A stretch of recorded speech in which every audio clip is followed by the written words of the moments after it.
नमस्कार प्यारे साथियों, राघव एजुकेशन वर्ल्ड के इस यूट्यूब प्लेटफॉर्म पे आपका हार्दिक स्वागत है। दोस्तों, ये हमारा जीके जीएस का 5वां पार्ट है।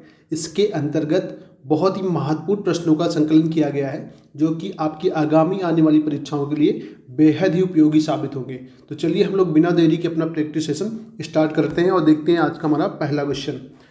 तो हमारा यहाँ पे पहला क्वेश्चन है, दिल्ली के लाल किले में मोती मस्जिद का निर्माण किसने करवाया? ठीक है, ऑप्शन है यहाँ पे आपका बहादुर शाह जफर, बी फारूक सियर, औरंगजेब, बालाजी विश्वनाथ। तुम्हारा राइट ऑप्शन हो जाएगा औरंगजेब ने जो है मोती मस्जिद का निर्माण करवाया था। इसके साथ साथ हम लोग यहाँ देख लेते हैं कि लाल किला जो था इसका निर्माण किसने करवाया था। तो लाल किले का निर्माण हम यहाँ पर शाहजहाँ ने करवाया था। ओके, याद रखना। और ये कहाँ पे है? दिल्ली में। लाल किला कहाँ है आपका? दिल्ली में है। और शाहजहाँ ने इसका निर्माण करवाया था। और ये भी पता होना चाहिए कब करवाया था। तो 1638 ईस्वी में इसका निर्माण करवाया था। अगला क्वेश्चन है हमारा, आना सिक्के का प्रचलन किस शासक द्वारा कराया गया था? आना सिक्का। ठीक है, ऑप्शन है आपका यहाँ पे शाहजहाँ, जहांगीर, लॉर्ड कैनिंग और अकबर। दोस्तों, अगर आपको उत्तर पता है तो आप कमेंट बॉक्स में इसका रिप्लाई कर सकते हैं।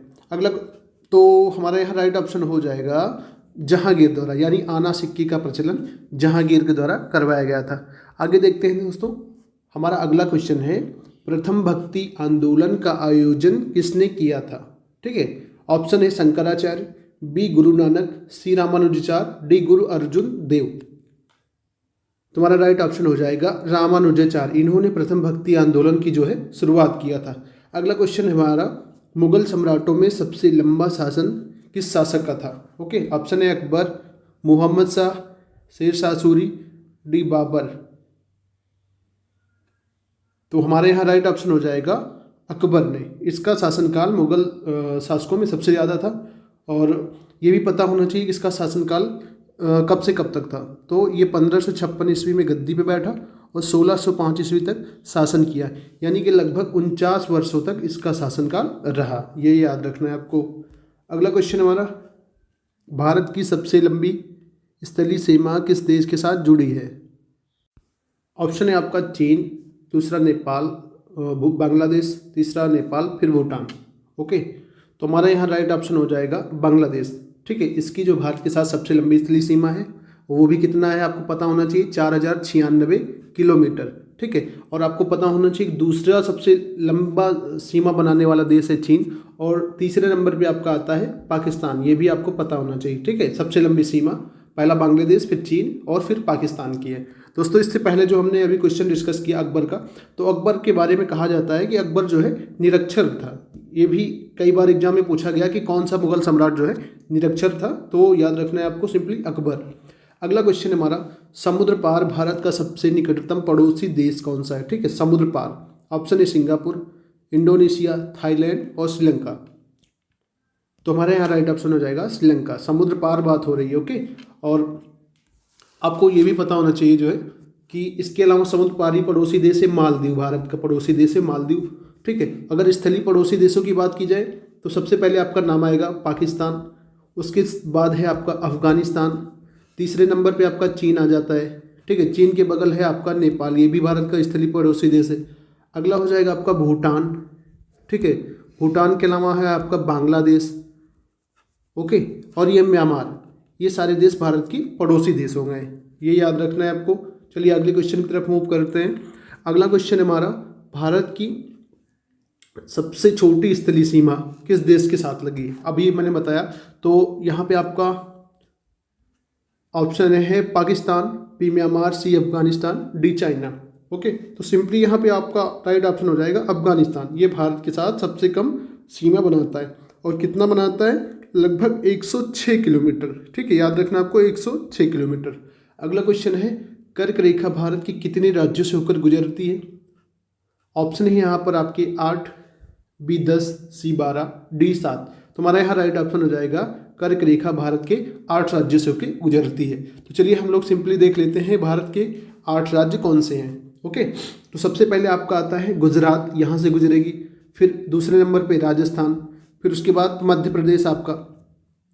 ओके, मध्य प्रदेश के बाद आपका पड़ता है छत्तीसगढ़। जब आप मैप देखेंगे तो आपको ये सीक्वेंस क्लियर हो जाएगा। ठीक है, छत्तीसगढ़ के बाद आपका पड़ेगा झारखंड, वहाँ से गुजरती झारखंड के बाद ये आपका वेस्ट बंगाल जो इलाका है, पश्चिम बंगाल, वहाँ से, और पश्चिम बंगाल के बाद ये पड़ेगा आपका त्रिपुरा, और त्रिपुरा के बाद सबसे लास्ट में मिजोरम। तो ये आपके 8 राज्य हो गए, ठीक है, टोटल ये हो गए 8, यहाँ से होके कर्क रेखा गुजरती है। ओके, अगला क्वेश्चन हमारा, हड्डियों में कितने प्रतिशत फास्फोरस पाया जाता है? ऑप्शन है आपका 5%, बी 3%, सी 8%, डी 9%। तो हमारा राइट ऑप्शन यहाँ पे हो जाएगा 8%। याद रखना आपको, फास्फोरस 8% हड्डियों में पाया जाता है। अगला क्वेश्चन हमारा, पीतल के बर्तनों पर निम्न में से किसकी पॉलिश की जाती है? ऑप्शन है आपका सिल्वर, बी निकल, डी पारा, सी पारा, डी कैडमियम। तो राइट ऑप्शन हो जाएगा यहाँ पर निकल की, ठीक है, निकल यानी कि Ni, पीतल के बर्तनों पर निकल की जो है पॉलिश की जाती है। अब पीतल 2 धातुओं से मिलकर बनता है, आपको पता होना चाहिए किन धातुओं का मिश्रण है। तो पीतल जो है तांबा और जिंक का मिश्रण है, ये आपको पता होना चाहिए, पीतल तांबा और जिंक का मिश्रण है। अगला क्वेश्चन हमारा, स्वप्नों का अध्ययन क्या कहलाता है? स्वप्नों का, जो हम लोग स्वप्न देखते हैं नींद में, उनका अध्ययन क्या कहलाता है? ऑप्शन है आपका साइटोलॉजी, बी बीटोलॉजी, सी ओनिरोलॉजी, डी ऑर्थोलॉजी। तो हमारा सिंपली यहाँ राइट ऑप्शन हो जाएगा ओनिरोलॉजी, ये स्वप्नों का अध्ययन कहलाता है। अगला क्वेश्चन है हमारा, अशुद्धि मिलाने पर द्रव के क्वथनांक में क्या परिवर्तन होता है? बढ़ता है, घटता है, अपरिवर्तित रहता है, या इनमें से कोई नहीं? तो हमारा राइट ऑप्शन हो जाएगा बढ़ता है। ओके, अगला क्वेश्चन है, हरित क्रांति के जनक कौन है? ठीक है, हरित क्रांति कब हुई थी आपको पता होना चाहिए, 1967-68 में। ऑप्शन है आपका यहाँ पे नॉर्मन बोरलॉग, हिकेटियस, सी एम.एस. स्वामीनाथन, डी इरेटोस्थनीज। ओके, तो यहाँ पे हमारा राइट ऑप्शन हो जाएगा नॉर्मन ई बोरलॉग। अगर विश्व की बात की जाए तो विश्व में हरित क्रांति के जनक है नॉर्मन ई बोरलॉग। अगर भारत की बात की जाए तो वहाँ पे जनक हो जाएंगे आपके एम.एस. स्वामीनाथन। ठीक है, इस क्वेश्चन में थोड़ा सा डाउट हो सकता है, पर आप जब विश्व की बात करें तो नॉर्मन ई बोरलॉग, ठीक है। अगर भारत की बात की जाए तो एम.एस. स्वामीनाथन, ठीक है। तो यहाँ पे आपका क्लियर हो जाएगा। अगला क्वेश्चन हमारा, राष्ट्रपति के क्षमादान की शक्ति का उल्लेख किस अनुच्छेद में वर्णित है? ऑप्शन है आपका 70, बी अनुच्छेद 75, सी अनुच्छेद 72, डी अनुच्छेद 80। तो हमारा राइट ऑप्शन हो जाएगा अनुच्छेद 72 में राष्ट्रपति की क्षमादान शक्ति का उल्लेख है। तो हमारे संविधान में राष्ट्रपति को क्षमादान की एक बहुत ही बड़ी शक्ति दी गई है, जिसके तहत राष्ट्रपति जो है किसी भी अपराध के लिए दोषी किसी भी व्यक्ति को जो है क्षमादान की शक्ति दे सकता है, यहाँ तक कि वो मृत्युदंड को भी माफ़ कर सकता है। ठीक है, और इसके साथ साथ हमारे यहाँ दूसरा व्यक्ति है राज्यपाल, जिसे कि क्षमादान की शक्ति दी गई है। ठीक है, उसको जो है अनुच्छेद 61 के तहत राज्यपाल को क्षमादान की शक्ति प्रदान की गई, पर उसकी शक्ति जो है कुछ मामलों में राष्ट्रपति से कम है। ओके, अगला क्वेश्चन है, राज्यपाल की क्षमादान की शक्ति का उल्लेख भारतीय संविधान किस अनुच्छेद में है? क्वेश्चन रिपीट हो गया, अभी मैंने बताया इससे पहले आपको, तो अनुच्छेद 61 इसका राइट आंसर हो जाएगा। अगला क्वेश्चन है, मौलिक अधिकार का विकास सर्वप्रथम किस देश में हुआ? ठीक है, तो ऑप्शन हो जाएगा यहाँ पर आपका ब्रिटेन। सिंपली इसका आंसर हो जाएगा ब्रिटेन। यहाँ पे सबसे पहले मौलिक अधिकारों का विकास हुआ, कब हुआ पता होना चाहिए, 1215 ईस्वी में। अगर आपसे पूछा जाए कि कहाँ से ग्रहण किए गए हमारे संविधान में मौलिक अधिकार, तो वो हो जाएगा अमेरिका यानी कि USA से मौलिक अधिकार हम लोगों ने ग्रहण किया है। अगला क्वेश्चन है, भारत भारती किसकी रचना है? ओके, तो यहाँ सिंपली हमारा राइट ऑप्शन हो जाएगा मैथिली शरण गुप्त। भारत भारती मैथिली शरण गुप्त की रचना है। अगला क्वेश्चन हमारा, बुडापेस्ट किस नदी के तट पर स्थित है? ऑप्शन है राइन, बी डेन्यूब, सी हडसन, डी नील। ओके, तो हमारा यहाँ राइट ऑप्शन हो जाएगा बुडापेस्ट डेन्यूब नदी के किनारे स्थित है। और पता होना चाहिए आपको कि बुडापेस्ट क्या है, तो बुडापेस्ट जो है हंगरी देश की राजधानी है बुडापेस्ट, ये भी पता होना चाहिए। अगला क्वेश्चन हमारा, नोबेल पुरस्कार कितने क्षेत्रों में दिया जाता है? ऑप्शन है आपका 6, बी 4, सी 5, डी 8।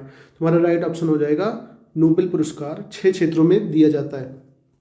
अब आपको नोबेल पुरस्कार के बारे में थोड़ा पता होना चाहिए कि इसको जो है अल्फ्रेड नोबेल जो एक वैज्ञानिक थे उनके नाम पर दिया जाता है। ठीक है, अल्फ्रेड नोबेल जिन्होंने डायनामाइट की खोज किया था,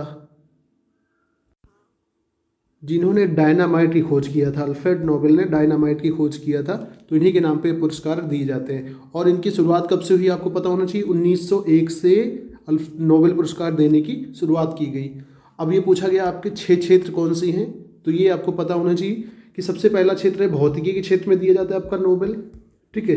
भौतिकी के बाद रसायन के क्षेत्र में, फिर आपका चिकित्सा के क्षेत्र में, ठीक है। चिकित्सा के बाद अगर आपको बात की जाए तो साहित्य के क्षेत्र में दिया जाता है, और ये फिर शांति के क्षेत्र में दिया जाता है, और एक क्षेत्र बचता है अर्थशास्त्र। तो कुल मिला के 6 क्षेत्र हो गए जहाँ पे आपको नोबेल पुरस्कार हर साल 10 दिसंबर को दिए जाते हैं। ओके, अगला क्वेश्चन है गॉड ऑफ स्मॉल थिंग्स किसकी पुस्तक है? गॉड ऑफ स्मॉल थिंग्स ये सभी को पता होना चाहिए, अरुंधति राय की पुस्तक है गॉड ऑफ स्मॉल थिंग्स। तो दोस्तों आज का सेशन हमारा यहीं पे समाप्त होता है। इसके अंतर्गत बेहद ही इंपॉर्टेंट जो क्वेश्चन थे उनको शामिल किया गया था। आप लोग इसको 1-2 बार रिवाइज कर लेंगे तो सारे क्वेश्चन आपको याद हो जाएंगे। और आई होप आप लोग को ये सेशन पसंद आया होगा। पसंद आए तो लाइक शेयर सब्सक्राइब करना ना भूलें। मिलेंगे हम लोग नेक्स्ट प्रैक्टिस में। तब तक के लिए धन्यवाद। स्वस्थ रहें, मस्त रहें, अपनी तैयारी को शानदार ढंग से करते रहें। धन्यवाद।